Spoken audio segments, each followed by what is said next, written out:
Our very last video on equilibrium is going to involve rods.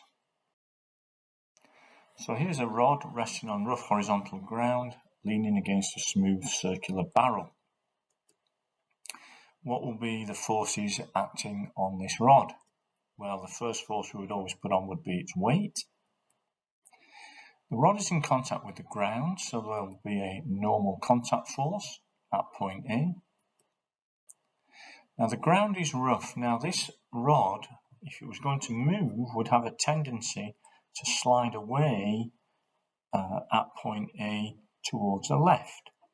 Friction would oppose that movement, so friction would be acting towards the right.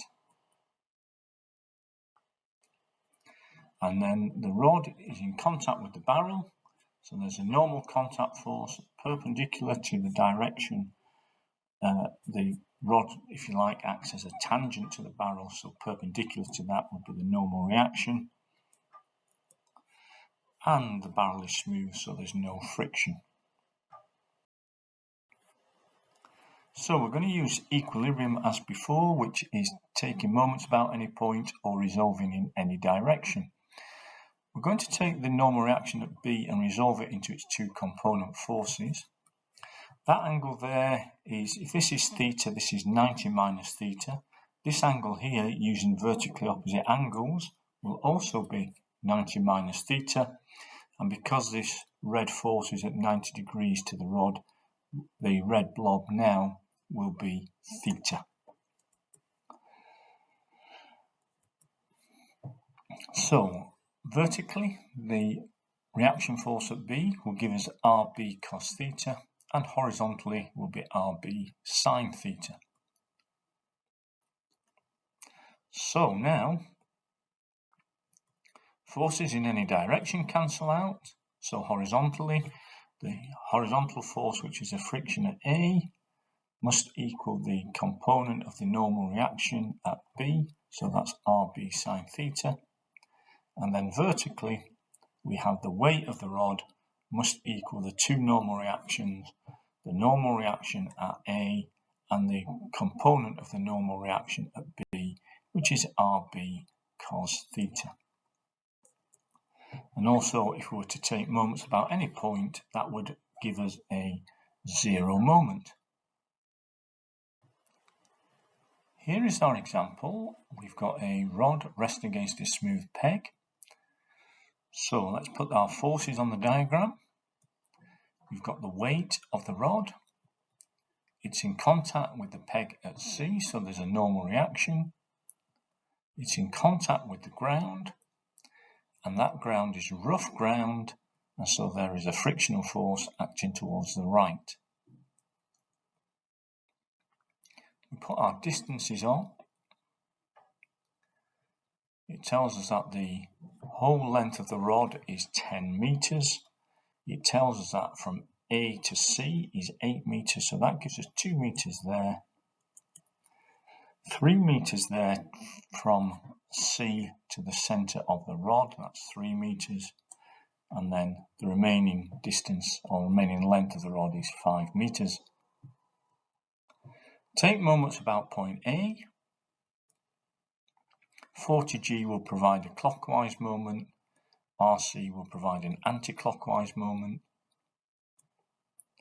And the two forces acting at A give us no moment. So 40G times by that line of action, perpendicular distance from the line of action, so that's 5 cos 15. So it's 40G times 5 cos 15. RC, well, RC, because it's perpendicular to the rod, then the distance is just 8 meters. That's the perpendicular distance from this line of action of the force through the point A. So that is just nice and simple, RC times 8. Now those two moments must equal each other, and therefore that gives us the reaction force at C as 237 newtons to 3 significant figures.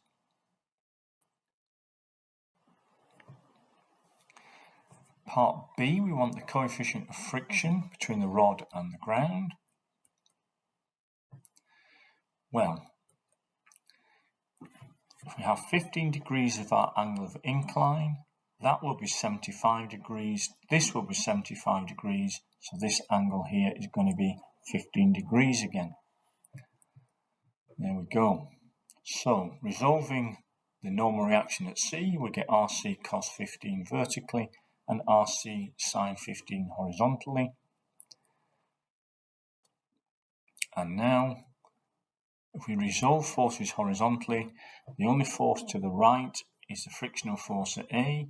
That must equal the only force to the left, which is RC sine 15. And that will give us, remember previously we found out what that size of the reaction at C is. So that gives us the frictional force at A is 61.249. Vertically, we can find the reaction force at A, and that's 163. But we're asked for the coefficient of friction. Well, it's in limiting equilibrium is the friction, so it's at its maximum, which is mu times RA, and therefore we have that dividing by 163 gives us mu equal to 0.37. In this example now, we've got a horizontal rod hinged at the wall, and on that hangs the sign for what looks like a very nice public house, the Hedgehog and Badger. What are the forces acting on the horizontal rod? The weight of both the rod and the sign acting on it. There's a tension in the chain, and there'll be some forces acting at the end of the rod where it's hinged to the wall. It's easiest to just call those forces X in the horizontal direction and Y in the vertical direction. And again, forces in any direction cancel out, which means T cos theta. T cos theta would be the horizontal component. This is the tension. The horizontal component to the left would be T cos theta, so that must equal X. And vertically, Y plus T sine theta must equal W. So here indeed is an example of a horizontal rod which is kept horizontal by a string. So we've got the weight of the rod, it tells us is 6G. Hinged forces we'll just call X and Y. Keep it as simple as that. And the tension in the string we'll just call T. So that's T cos 40 horizontally and T sine 40 vertically. If we take moments about A, it's not a bad thing to do because the two unknowns that we have, X and Y, we will lose if we take moments about A, so it rids them from any equation. It's good to get rid of unknowns. So 2 meters times 6G, that would provide a clockwise moment, and the anti-clockwise moment will be provided by T sine 40 times that distance there, which is 3 T sine 43. Note the horizontal component of tension doesn't provide a moment because its line of action passes right through point A.